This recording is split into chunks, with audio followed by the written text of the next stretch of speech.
Hey guys, good morning. Happy Saturday. It's Daryl here. It's 5 a.m. here in Connecticut on the East Coast.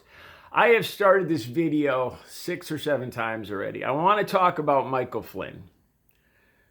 Not too many people are talking about this. And the thing is, it's not even the story of the charges being dropped against him. Just a quick update. He lied. He lied about his conversations with Russian diplomats back during the Russia investigation. He lied. He lied to the vice president. He lied to investigators. Um, he lied to grand jury investigators.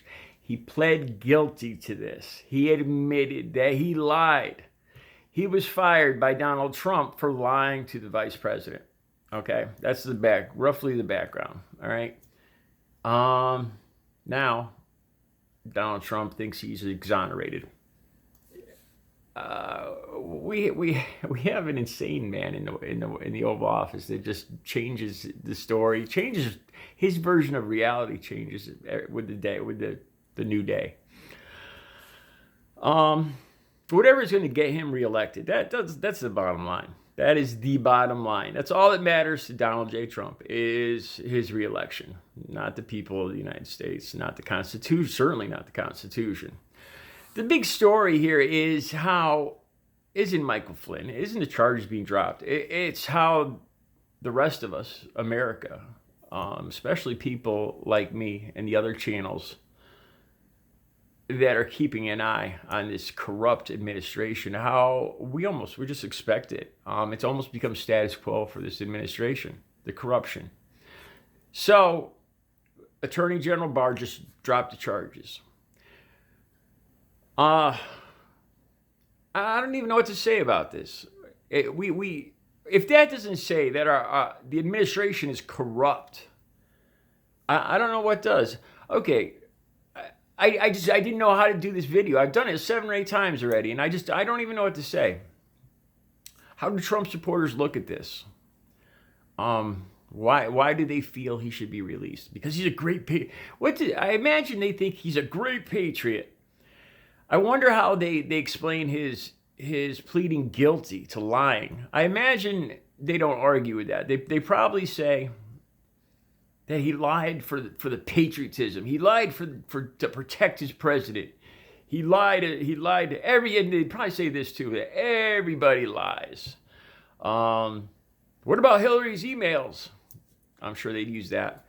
I'm sure they'd bring up the deep state. The deep state framed him. Hillary probably took a break from collaborating with China to create the virus, to frame Flynn along with her deep state murderous cronies. That's probably their story. I don't know. I guess my point is here that I noticed that there's very little. There's very few people making any loud noise about this, complaining about it, saying anything.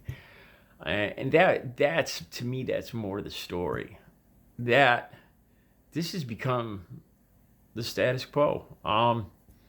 When Barr jumped in with Roger Stone and reduced his sentence, that was unheard of. That he pushed aside the prosecuting attorney's recommendations and bumped down Roger Stone's sentence. That right there was just. And again, now we have a man that pled guilty, admitted to being guilty to felonies, and let him off the hook. And this has just become status quo. It doesn't even surprise anybody. I don't even know what to say about this. It's not as much about Roger Stone as it is about Attorney General Barr. And the corruption of this administration is just unbelievable. That's about all I have to say about it. If Trump is reelected, I think we could look forward to 4 more years of whatever Donald Trump says is the truth, according to his attorney general. And whoever, anybody in Trump's realm that he deems innocent, the attorney general will make it so. That's what we have to look forward to with the re-election of Donald Trump.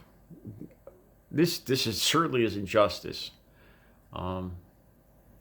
It's basically it's saying he's a king, that that Donald Trump and whoever Donald Trump favors can do pretty much whatever they want, and the attorney general will make it so.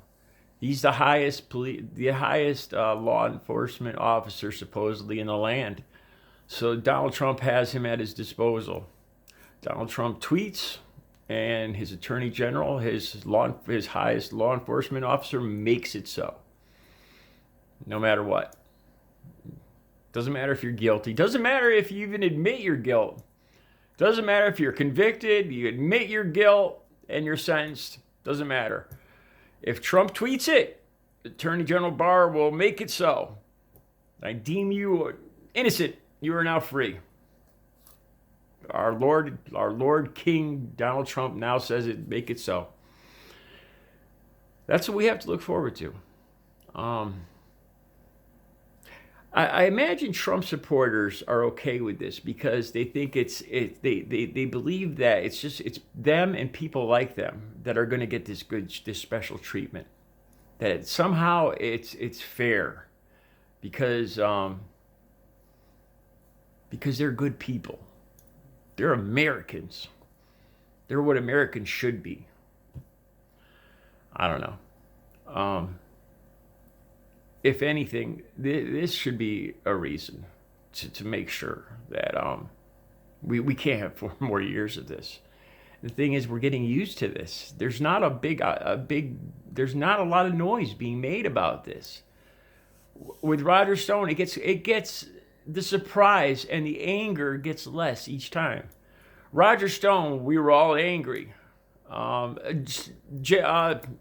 Sheriff Arpaio, he exonerated him too. And every time our anger goes down a little bit, and we're getting numb to it, to the corruption of this administration. And worse yet, it's justice for some and not for the rest. That's not America. That's not a democracy. That's not freedom. And one day, Trump supporters somehow believe they're immune to it. That this is just people that think like them. Good MAGA people. Good conservatives. Good God-fearing conservatives. So it's okay. The rules are twisted just a little bit in their favor because it's about time. We got to vote them out. 4 more years. We can't have 4 more years of this. That's about all I got to say about the continuing injustice. The Trump's toady, Trump's little lapdog, Attorney General Barr, and Michael Flynn, even though he admitted he was guilty, convicted of being guilty. I guess in Trump's world, it doesn't matter. If Trump says you're innocent, ta-da, you're innocent. All right, you guys have a good Saturday.